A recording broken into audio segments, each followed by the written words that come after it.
Hello po, luto tayo ngayon ng ginisang kangkong with oyster sauce. Ang dahon ng kangkong ay hiwalay natin sa tangkay at ito ibabad sa asin ng mga 10 minuto para mawala ang mga impurities na kumakapit sa dahon.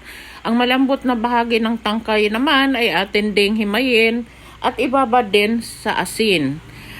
Sa kawali ay magisa tayo ng bawang at sibuyas at lagyan natin ito ng oyster sauce.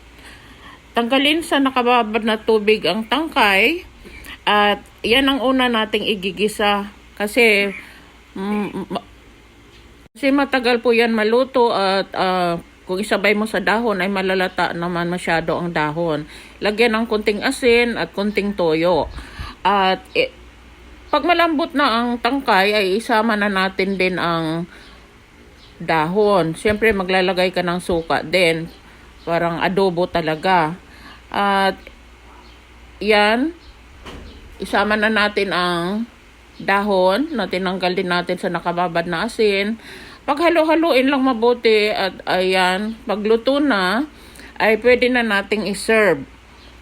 Pwede na yang maging side dish o ulam na rin. Masarap po yan. Try niyo po. Thank you.